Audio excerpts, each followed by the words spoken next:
Élèves et bienvenue dans une vidéo où je vais préparer sur ce que j'appelle les indispensables à connaître sur une réaction d'une base avec l'eau. Donc l'exemple d'une base c'est NH4+, NH3 et son acide conjugué c'est NH4+. Donc tout ce qu'il faut savoir, le taux d'avancement, comment calculer le pH, constante d'équilibre, le coefficient de dissociation, relation avec le taux d'avancement. Donc, أي حاجة كتهم la préparation, que ce soit pour le baccalauréat, que ce soit pour les concours. Donc, la première chose, c'est de savoir écrire l'équation de la réaction. Donc, une base plus l'eau, je parle bien de la réaction d'une base avec l'eau. Donc, une base plus l'eau c'est le solvant, donc toujours c'est aqueux, hein, je ne vais pas l'écrire à chaque fois, est égal, ça vous donne BH plus OH-.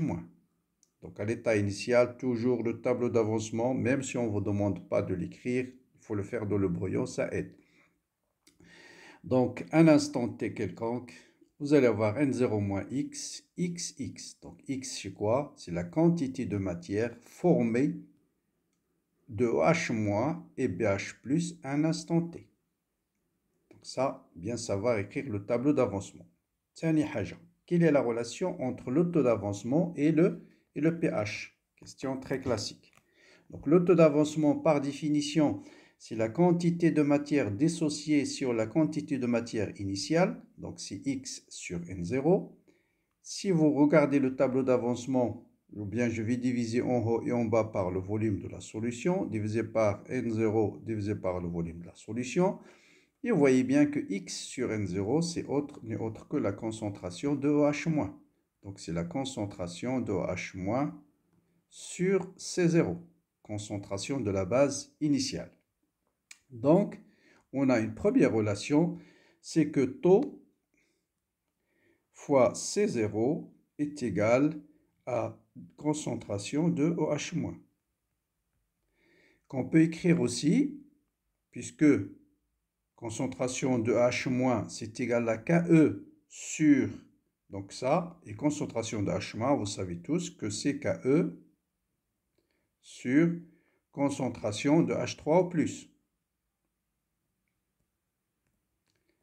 Donc, je vais déduire que la concentration de H3 au plus est égale à KE.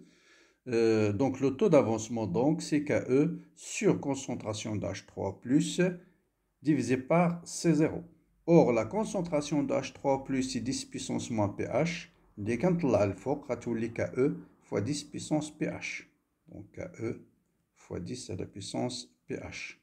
Et donc, taux, c'est égal à KE fois 10 à la puissance pH sur C.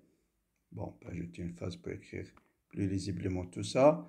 Donc, voilà, on va dire taux, donc fois C0, est égal à KE, ou bien 10 puissance moins PKE. C'est la même chose. On vous demande souvent des relations sur C, sur tout simplement fois ça. Donc, le taux d'avancement, on peut l'écrire, c'est 10 à la puissance pH moins PKE sur C. Voilà.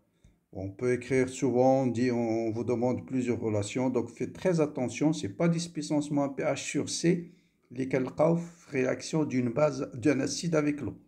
Donc c'est 10 puissance pH moins PKE, ou KE sur C, 10 puissance pH. Donc voilà la première relation à vraiment savoir, cas d'une réaction d'une base avec l'eau. Bien.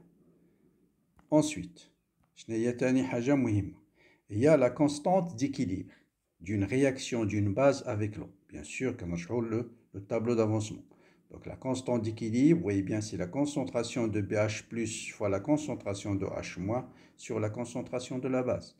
Ou la concentration, donc on va l'écrire, constante d'équilibre d'une base avec l'eau, qu'en général, normalement, il vaut mieux le noter KB pour faire la différence avec Ka. Donc c'est la concentration d'OH- fois la concentration de l'acide BH+ sur la concentration de la base. Donc ça, c'est la constante d'équilibre. Souvent, on vous demande de l'écrire en fonction de taux. Donc, comme la concentration de BH plus c'est la concentration de OH-, donc on va dire ça c'est OH- au carré sur la concentration de la base. Donc, on va voir après que la constante on va les lier à Ka. D'accord? Donc, or, concentration de OH-, on a dit c'est combien? Concentration de H- c'est C fois taux. Donc, je la rappelle ici, concentration de OH-, c'est C fois taux. Donc, je peux écrire cette constante d'équilibre de la réaction de la base avec l'eau, c'est C fois taux, le taux au carré, sur la concentration de la base. Quelle est la concentration de la base d'après le tableau d'avancement? C'est N0 moins X sur V. N0 sur V, c'est C, et X sur V, c'est toujours la concentration de H-. Donc, ça va vous donner C moins concentration de H- qui est C fois taux. Donc, en simplifiant par taux, par C, donc ça sera C fois taux au carré sur 1 moins taux. Donc, vous trouvez la même expression que Ka. Mais faites attention là aussi. L'expression de taux n'a pas la même valeur, n'a pas la même expression. Donc, il faut bien faire attention à ces petits détails. Bien. Donc, ça, c'est l'expression de la constante d'équilibre. Maintenant, on va essayer de faire la liaison entre la constante d'équilibre Kb et Ka, qu'on vous donne toujours dans l'énoncé. Souvent, on vous donne les valeurs de Ka, on ne vous donne pas la constante d'équilibre, on vous demande plutôt de la déterminer. Donc, si je connais Ka, on va voir qu'on peut déterminer la réaction, ou bien la constante d'équilibre de la base avec l'eau. Je vais rappeler d'abord quelle est l'expression de Ka. Ka, c'est la constante d'équilibre de la réaction de l'acide, cette fois-ci avec l'eau. Donc, N0, c'est la concentration initiale de l'acide, moins X à un instant T, XX. Donc Ka, vous savez tous, c'est la concentration de la base fois la concentration d'H3+, à la concentration de l'acide. Si j'applique le logarithme des deux côtés, log de Ka va être égal à log de H3+, plus log de la base sur l'acide. Je multiplie le tout par moins. Donc, moins log de Ka, c'est pKa, égal à pH, moins log. Donc, pH, c'est pKa plus log. Je pense que jamais qui a démontré de la relation facile. Donc, la relation, elle est très importante. On va voir si ça va nous amener à parler un peu de... Ah bon, ouais. Donc, je n'ai pas déterminé la relation entre... Ben, je vais les déterminer après. D'accord?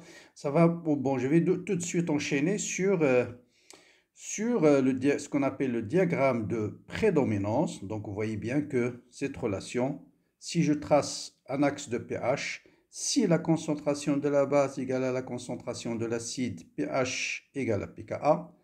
Si, par exemple, pH égale à pKa-1, ça veut dire le log de la base sur l'acide égale à -1, ça veut dire la concentration de l'acide sur la concentration de la base égale à 10 puissance 1, ça veut dire 10 fois. Donc, si la concentration de l'acide égale à 10 fois la concentration de la base, le pH va diminuer de pH égale à pKa-1. Si pH égale à pKa plus 1, au contraire, c'est la concentration de la base, qui compte 10 fois la concentration de l'acide. Il suffit de remplacer ici pH pKa moins 1 ou bien plus 1, et puis appliquer 10 puissance. Bien. Si le pH est pour un acide assez élevé, très fort, vous avez le pH est très petit devant pKa. Regardez de l'approximation tout à l'heure. Pour une base assez forte, vous avez pH est très supérieur à pK. Maintenant, je vais revenir pour trouver la relation entre Kb, relation entre Kb et Ka, c'est-à-dire la constante d'équilibre d'une base avec l'eau et la constante d'équilibre d'un acide avec l'eau. Bon, il suffit d'écrire que Kb, par définition, on a dit c'est la concentration d'OH- fois la concentration de BH+, sur la concentration de la base. Je vais tout simplement multiplier en haut et en bas par H3O+, et en bas par H3O+. Ka. On vient de dire Ka, c'est quoi? C'est la base fois H3O+, sur BH+. Donc Ka, c'est la base, fois BH. Donc voilà, ça c'est l'inverse de Ka. Plutôt, non, c'est pas ça, au contraire. Donc c'est, bon, j'aurais dû écrire OH- de l'autre côté, mais c'est pas grave. Donc c'est ça, c'est ça. Donc ça c'est, ah, pardon. Allez, je vais, hop, voilà, BH+. Donc je vais multiplier par H3O+, et diviser par H3O+. Voilà. Donc je disais Ka c'est quoi? Ka c'est la base fois BH+, concentration. Donc Ka c'est la base fois H3O+, donc c'est ça, tout ça, base fois H3O+, divisé par BH+. Donc voilà, ça c'est 1 sur Ka en fait, d'accord? Donc ça vous voyez bien que Kb c'est tout simplement H moins fois H3O+, c'est Ke, et le reste c'est 1 sur Ka. Donc ça, c'est une relation aussi importante.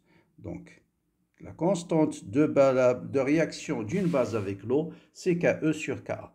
Ou si vous pouvez écrire aussi, on peut l'écrire aussi sous forme de pKa plus pKb égale à pKe qui est 14 à 25 degrés.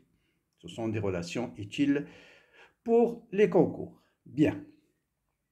Donc, on a parlé du diagramme de prédominance. Le 6e point dont je vais parler, c'est le coefficient de dissociation de la base. Et quelle est sa relation avec le taux d'avancement? Donc le coefficient de dissociation, on peut le calculer de plusieurs manières. Mais sa signification, c'est tout simplement le nombre de molécules dissociées sur le nombre de molécules initiales. Donc de la base, bien sûr, on parle de coefficient de dissociation de la base. Donc si vous regardez le tableau d'avancement tout à l'heure, on peut dire aussi c'est la quantité de matière dissociée sur la quantité de matière initiale. Or, la quantité de matière dissociée de la base, d'après le tableau d'avancement, c'est X. Quantité de matière initiale, c'est N0. Donc, si je divise, eh bien, X sur N0 n'est autre que le taux d'avancement. Donc, dans la réaction d'un acide avec une base avec l'eau, où vous avez les coefficients 1,1 dans l'équation de la réaction, alpha, c'est exactement la même chose. Le coefficient d'association est exactement le taux d'avancement, qui est bien sûr la concentration de l'acide sur la concentration initiale.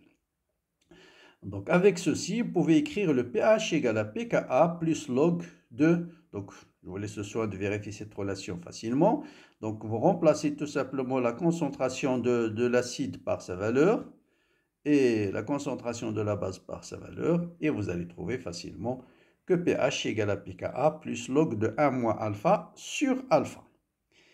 Et dernier point aussi qui intéresse la réaction d'une base avec l'eau, on vous donne ce type de diagramme. Qu'est-ce qu'elle représente? Elle représente le pourcentage de la base présente en solution d'une réaction d'une base avec l'eau et le pourcentage de l'acide. En fonction de quoi? En fonction de pH. Et on va l'interpréter. Donc, premier point, première information qu'on déduit à partir de ce type de diagramme, c'est que, bien sûr, à pH, le point d'intersection, c'est lorsque pH, la concentration de l'acide égale à, ou le pourcentage de l'acide égale à pourcentage de la base, ça veut dire tout simplement la concentration de l'acide est égale à la concentration de la base. Ça, c'est le pKa. Bien.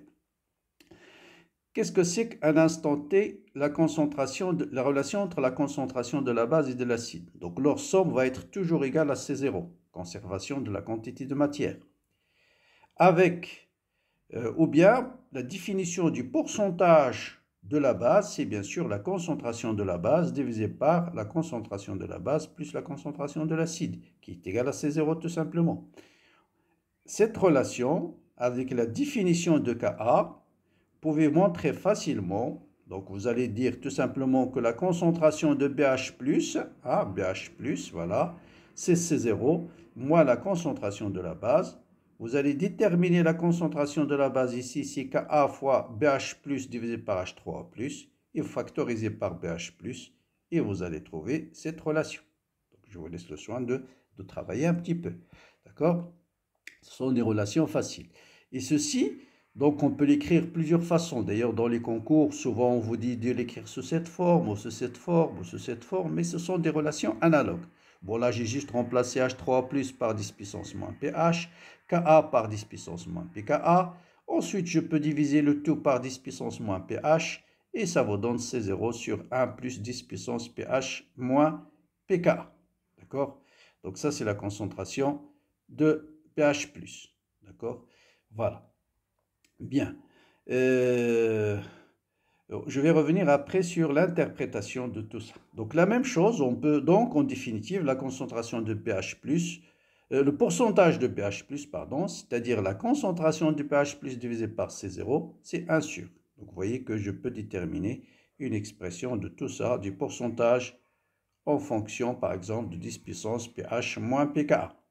Donc la même chose, bon, vous avez une autre démonstration de cette relation, c'est de dire que le pourcentage de l'acide, c'est pH plus sur la concentration de la base sur la concentration de l'acide.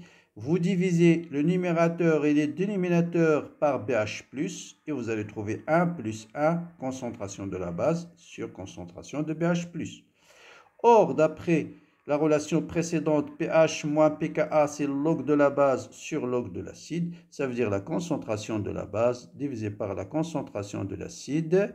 C'est bien sûr 10 puissance pH moins pKa. Et voilà, je retrouve cette relation. Donc voilà, concentration de l'acide sur concentration de la base, c'est 10 puissance pH moins pKa. Bon, la même chose, concentration de la base, on peut montrer, c'est exactement la même chose. Et on peut le montrer de cette manière. Ça veut dire là aussi, le pourcentage de la base, ça sera 1 sur 1 plus 10 puissance pKa moins pH. Faites attention ici, ça c'est pH moins pKa, ça c'est pKa moins pH. Maintenant, en donnant une interprétation à tout ça, si pH est très petit devant pKa, ça veut dire dans le diagramme de prédominance, on est dans cette région-là. pH est très petit. Voilà, on est dans cette région, c'est-à-dire l'acide est relativement fort. Si pH est très supérieur et très petit devant pKa, normalement, on devrait s'attendre à quoi? C'est l'acide qui domine. Donc, on va le voir. Vous avez, si ça est vrai, ça veut dire la concentration de H3+ est très supérieure à Ka. Donc, je reviens dans cette relation. Voilà, cette relation. Si la concentration de H3+ est très supérieure à Ka, je peux négliger Ka. Et donc, je peux simplifier par la concentration de H3+. Et vous voyez bien que la concentration de l'acide est pratiquement égale à C0. Ça veut dire le pourcentage de l'acide, c'est pH plus sur C0, va être égal à 100%. Eh bien, c'est exactement ce qu'on trouve ici. Donc, si pH est très faible, le pourcentage de l'acide est égal à 100%. Donc, voilà pas mal de relations intermédiaires qui seront très utiles, que ce soit pour le concours. Bien, oui, il me reste encore un point très important, c'est de déterminer la relation entre le pH et le pKa. D'accord? Donc, et ça, on va le voir. Vous avez deux cas particuliers. Si on ne précise rien, il y a beaucoup de calculs, bien sûr. Donc, normalement, on va démarrer à partir de la relation de la constante d'équilibre. Donc, vous avez une réaction d'une base avec l'eau. Et on vous demande, par exemple, de déterminer à partir du pH le taux d'avancement ou, connaissant le taux d'avancement, déterminer le pH. Voilà les types de questions. Bon, là, vous avez deux situations possibles. Hein? Donc, si on ne dit rien, c'est-à-dire s'il n'y a pas d'approximation, en général, vous allez trouver, donc remplacer et ici, la constante de réaction de la base avec l'eau, d'abord, il faut le remplacer par Ke sur Ka, parce que souvent, ce qu'on vous donne, c'est Ka. Et vous allez trouver ici une équation de degré. Je rappelle, la concentration de H-, c'est C fois taux. Donc, si je remplace concentration de H-, je vais trouver une équation de deuxième degré en X. Donc, si je résous l'équation, on détermine concentration de H-, et on va déduire concentration de H3+, et calculer le pH. Donc, souvent, c'est rare qu'on pose cette question, sauf que des fois, ça arrive. Mais dans les concours, on travaille toujours avec des approximations. Et là, on va travailler dans l'approximation où la base elle est très faible. Donc, si la base est très faible, ça veut dire quoi? Ça veut dire que cette relation-là va devenir Ke. Donc, Ke, très grand, donc on va dire Ke sur Ka.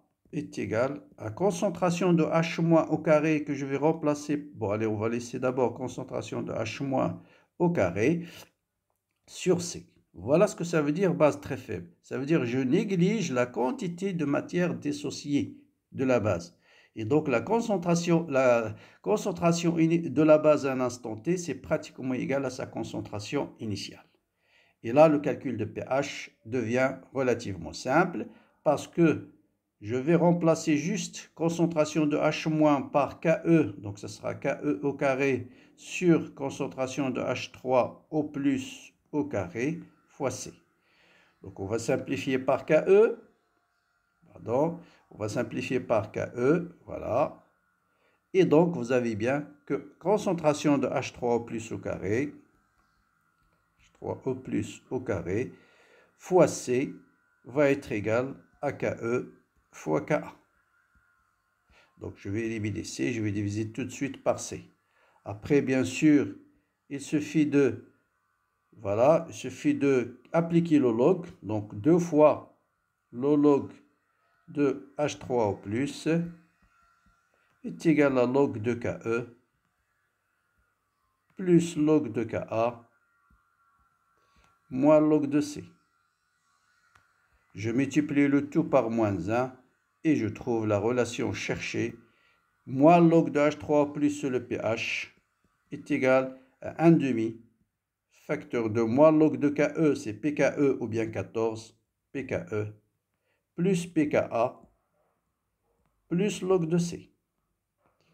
Voilà, relation très très utile, essentiellement pour les concours. Si on vous donne une base, on vous donne sa concentration, on peut déduire le pH directement par cette relation. Et en général, même si la base n'est pas très faible, la valeur la plus proche, vous allez trouver la valeur la plus proche. Bien sûr, à 25 degrés, pKe égale à 14.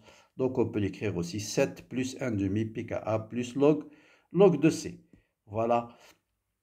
Pour ces indispensables sur les bases, donc si vous avez suivi la vidéo jusque-là, il vous reste juste à cliquer sur le pouce pour liker la vidéo, la partager avec vos amis.